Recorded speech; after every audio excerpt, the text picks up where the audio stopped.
नमस्कार दोस्तों, आज हम यूपीएससी 2022 का साइंस एंड टेक्नोलॉजी का प्रश्न करेंगे क्योंकि हम लोग 2021 तक कंप्लीट कर चुके हैं। तो आइए आज का पहला प्रश्न देखते हैं। तो साइंस एंड टेक्नोलॉजी का पहला प्रश्न दिया है, निम्नलिखित कथनों पर विचार कीजिए। और पूछा है उपयुक्त में से कौन से ओपन सोर्स डिजिटल प्लेटफॉर्म पर बनाए गए हैं। ठीक है, पहला दिया है आरोग्य सेतु, सही बात है, आप लोग इसको गूगल प्ले स्टोर पर भी आपको मिल जाएगा। दूसरा दिया है कोविन, ये भी सही है। तीसरा दिया है डिजी लॉकर, ये सब इस्तेमाल करते ही है। ठीक है, और चौथा दिया है दीक्षा, ये भी सही है, सब डिजिटल प्लेटफॉर्म है। तो हमारा विकल्प हो जाएगा डी। ठीक है, चलते हैं नेक्स्ट क्वेश्चन की ओर। हम लोग को अगला प्रश्न दिया है वेब थ्री। हम लोग को अगला प्रश्न दिया है वेब थ्री के संबंध में। हम लोग को अगला प्रश्न दिया है वेब थ्री के संदर्भ में निम्नलिखित कथनों पर विचार कीजिए।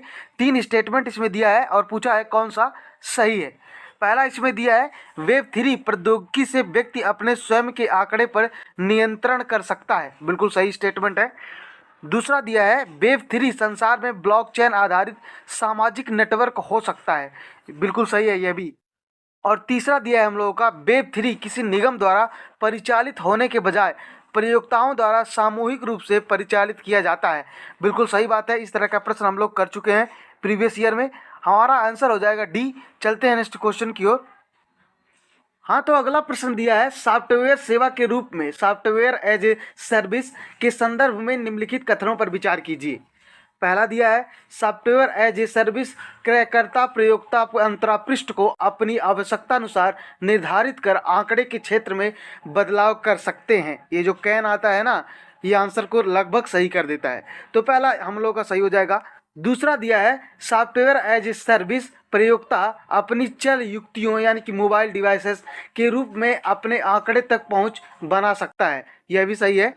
और तीसरा दिया है आउटलुक, हॉटमेल और Yahoo mail software as a service के रूप में है, बिल्कुल सही बात है। ऐसे में हमारा आंसर हो जाएगा अगेन डी। चलते हैं नेक्स्ट क्वेश्चन की ओर। हम लोगों का अगला प्रश्न दिया है निम्नलिखित कथनों में से कौन सा एक जनसंचार माध्यमों में बहुचर्चित प्रभाजी कक्षीय बमबारी प्रणाली के आधारभूत विचार को सर्वोत्तम रूप से प्रतिबिंबित करता है। ठीक है, इसमें पहला दिया है अंतरिक्ष में अतिध्वनिक मिसाइल का प्रमोशन, पृथ्वी की तरफ बढ़ते हुए क्षुद्र ग्रह का सामना कर उसका अंतरिक्ष में ही विस्फोटन करने के लिए किया जाता है, ये स्टेटमेंट गलत है। ठीक है, दूसरा दिया है कोई अंतरिक्षयान अनेक कक्षीय गतियों के बाद किसी अन्य ग्रह पर उतरता है, अगेन स्टेटमेंट गलत है। तीसरा दिया है कोई मिसाइल पृथ्वी के परितः किसी स्थिर कक्षा में स्थापित किया जाता है और वह पृथ्वी पर किसी लक्ष्य के ऊपर कक्षा को त्यागता है, ये स्टेटमेंट हम लोगों का सही है। ठीक है, आइए इसके बारे में थोड़ा सा पढ़ते हैं। देखिए फ्रैक्शनल ऑर्बिट बॉम्बेट सिस्टम एक हारहेड डिलीवरी सिस्टम है जो अपने लक्षित गंतव्य को पृथ्वी की निचली कक्षा का उपयोग करता है और लक्ष्य तक पहुंचने से ठीक पहले यह एक प्रतिगामी इंजन बर्न के माध्यम से डी ऑर्बिट करता है। सोवियत संघ ने पहली बार 1960 के दशक में इसको परमाणु हथियार वितरण प्रणाली के रूप में विकसित किया था। ठीक है, आप थार्ड के बारे में भी पढ़ लीजिएगा, मैंने पिछले की वीडियो में भी आपको थार्ड के बारे में पढ़ने के लिए कहा है। चलते हैं नेक्स्ट क्वेश्चन की ओर। अगला प्रश्न दिया है क्यूबिट शब्द का उल्लेख निम्नलिखित में से किस प्रसंग में होता है। तो इसका प्रयोग क्वांटम कंप्यूटरिंग में किया जाता है, तो हमारा ऑप्शन हो जाएगा क्वांटम संगठन। ठीक है, चलते हैं नेक्स्ट क्वेश्चन की ओर। आप सुपर फ्लूइड के बारे में भी पढ़ लीजिएगा। हम लोग को अगला प्रश्न दिया है निम्नलिखित संचार प्रौद्योगिकियों पर विचार कीजिए। ठीक है, और दिया है उपयुक्त में से कौन सी लघु परास युक्तियां प्रौद्योगिकियां मानी जाती हैं। ठीक है, 3 स्टेटमेंट इसमें दिया है। आइए शॉर्ट रेंज डिवाइसेस के बारे में थोड़ा सा जानते हैं। देखिए शॉर्ट रेंज जो डिवाइसेस होती हैं रेडियो डिवाइसेस हैं जो अन्य रेडियो सेवाओं के साथ हस्तक्षेप के कम जोखिम की पेशकश करती हैं। अब आइए हम अपना स्टेटमेंट देखते हैं। पहला दिया है निकट परिपथ टेलीविजन, ये स्टेटमेंट सही हो जाएगा, निकट की बात आ गया। दूसरा दिया है रेडियो आवृत्ति अभी निर्धारण, यह भी सही है। और तीसरा दिया है बेतार स्थानीय क्षेत्र नेटवर्क, यह भी सही है। आप लोग ब्लूटूथ का उपयोग करते होंगे, उसमें कहाँ तार होता है, तो हमारा आंसर हो जाएगा डी। चलते हैं नेक्स्ट क्वेश्चन की ओर। हम लोग को अगला प्रश्न दिया है निम्नलिखित कथनों पर विचार कीजिए और पूछा उपयुक्त कथनों में से कौन सा कथन सही है। अगेन इसमें 3 स्टेटमेंट दिए हैं। पहला स्टेटमेंट दिया है जैव परत यानी बायोफिल्म मानव ऊतकों के भीतर चिकित्सकीय अंतर्रोपों पर बन सकती है। ये स्टेटमेंट हम लोगों का सही है। ठीक है। दूसरा दिया है जैव परत खाद्य पदार्थ और खाद्य प्रसंस्करण सतहों पर बन सकती है। अगेन स्टेटमेंट सही है। और तीसरा दिया है जैव परत प्रतिजैविक प्रतिरोध दर्शा सकती है। यह भी सही है। हमारा विकल्प होगा डी। चलते हैं नेक्स्ट क्वेश्चन की ओर।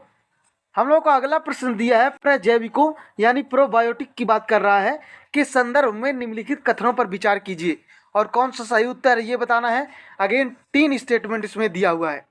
पहला स्टेटमेंट कह रहा है प्रजैविक जीवाणु और ईस्ट दोनों के बने होते हैं। बिल्कुल सही बात है।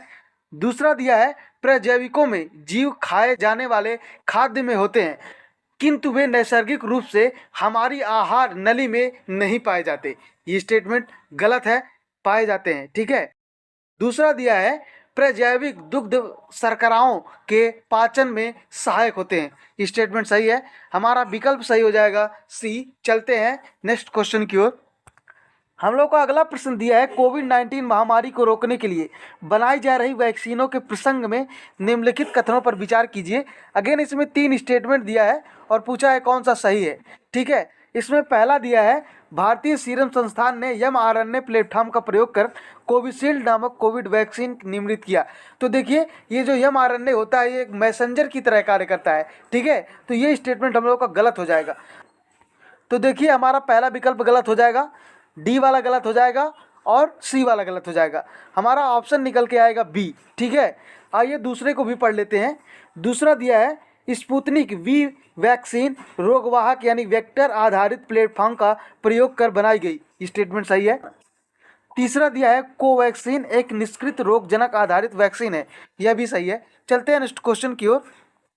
हम लोग का अगला प्रश्न दिया है यदि कोई मुख्य सौर तूफान यानी सौर प्रज्वल पृथ्वी पर पहुंचता है तो पृथ्वी पर निम्नलिखित में से कौन से संभव प्रभाव होंगे। ठीक है। इसमें 7 स्टेटमेंट दिया है। आपको 5 ही नहीं दिख रहा होगा सही से, लेकिन आइए पढ़ते हैं, बाद में ऊपर करके उसे देख लेंगे। पहला दिया है जीपीएस और दिक् संचालन यानी कि नेविगेशन प्रणाली विफल हो सकती है। ये स्टेटमेंट सही है। दूसरा दिया है विश्वतीय क्षेत्रों में सुनामी आ सकती है। तो विश्वतीय क्षेत्रों में नहीं आती। ये स्टेटमेंट गलत हो जाएगा। अगर हम दूसरे को काटेंगे तो देखते हैं क्या परिणाम होते हैं, लेकिन पहले तीसरा और चौथा पढ़ लेते हैं। तीसरा दिया है कि बिजली ग्रिड क्षतिग्रस्त हो सकती है। सही है स्टेटमेंट।